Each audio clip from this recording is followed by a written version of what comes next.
Alessandra, sou psicóloga e mestranda em Psicologia na Faculdade de Filosofia, Ciências e Letras da USP Ribeirão. E, inicialmente, antes de contextualizar as contribuições vinculadas ao estudo na área da psicologia criminal, é importante perpassar sobre o que é a psicologia jurídica. Essa que é uma área que faz interface com o direito e então ela é uma área que se relaciona com o sistema de justiça. O psicólogo jurídico, então, ele pode atuar na área civil de família, como em casos de guarda e regulamentação de convivência nas separações. Em relação ao idoso, pensando em práticas da psicologia que se preocupa com o envelhecimento com dignidade, assim como infância e juventude, pensando sempre na defesa dos direitos da criança e do adolescente. A psicologia também atua nas varas criminais e no sistema penitenciário, ou seja, essa psicologia aplicada que se relaciona com a área criminal, onde as atribuições do profissional, ela sempre deve perpassar no respeito à promoção dos direitos humanos e também enfatizar os dispositivos sociais que se relacionam com esse processo, né, com a criminalização. Então, a partir daí, fala-se da psicologia criminal, citando França, 2004, como a que perpassa o fenômeno delinquencial e as relações entre o direito, a psicologia jurídica, intervenções em juizados especiais e o estudo sobre o crime.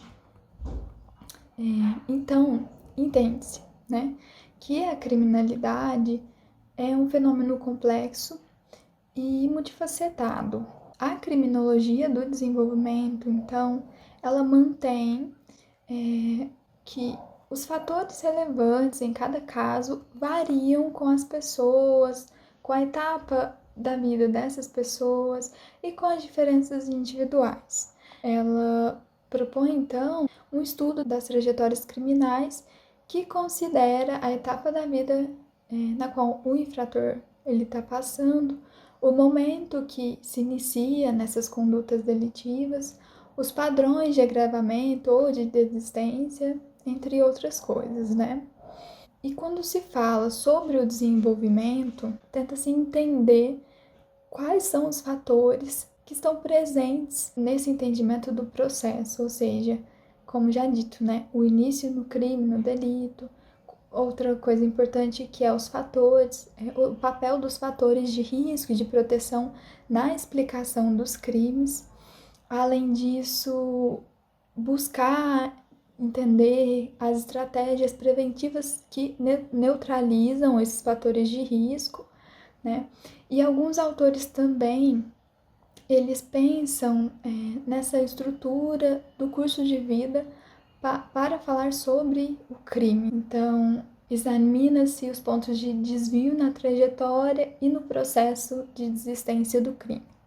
Essas evidências sobre a existência de diferentes níveis de implicação com o crime, principalmente por parte dos adolescentes, fomentou esses estudos da trajetória e da conduta delituosa. Essa trajetória, quando manifestada por um adolescente, passa então a ter uma certa visibilidade, sendo concebida como um fruto de um monte de combinações complexas, como fatores pessoais e desenvolvimentais, relacionais e contextuais, sociais e culturais. Tem-se o jovem infrator, que ele se limita seu comportamento antissocial à adolescência, então não chegando a manifestar uma carreira criminal depois na idade adulta, e por isso, então, distingue-se a delinquência como a delinquência comum, sendo essa limitada à adolescência, e a delinquência distintiva, que se refere a essa atividade delituosa atípica, persistente, grave, em termos sempre de violência. E aí, esses autores que a gente pode falar, que perpassa isso é o Leblanc. Esses estudos, eles vêm indicando os aspectos importantes no desenvolvimento dessa delinquência distintiva, observando as diferenças nas trajetórias que envolvem essas condutas violentas e outras características. Então, a psicologia, ela também se insere em relação ao adolescente em conflito com a lei, promovendo em outros aspectos intervenções no programa de atendimento para a execução de medidas socioeducativas, atendimento ao adolescente, relatórios que fornecem subsídios a decisões e algumas outras atribuições.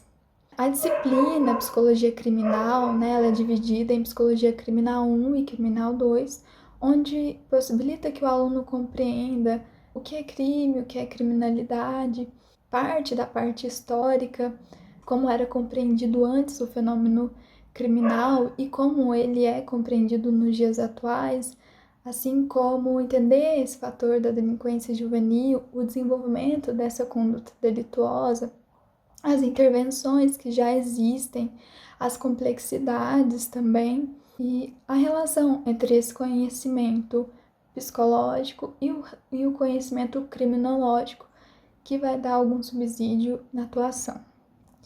Existe também um grupo na qual eu faço parte, nomeado Grupo de Estudos e Pesquisa em Desenvolvimento e Intervenção Psicossocial, GEPDIP, que tem 2 linhas de pesquisas principais, que é maus tratos infantis e delinquência juvenil.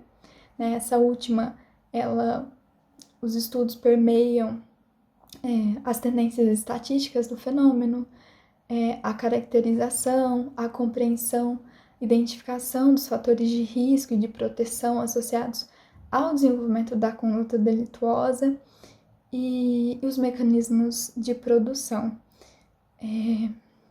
Existe um site que tem essas informações e outras, e como um exemplo do que é estudado, do que eu estudo, né, o meu projeto de mestrado, que ele tem por objetivo investigar, né, as relações entre o bullying e condutas antissociais delituosas, violentas e não violentas, com atenção a mediadores pessoais, a variáveis sociais e contextuais.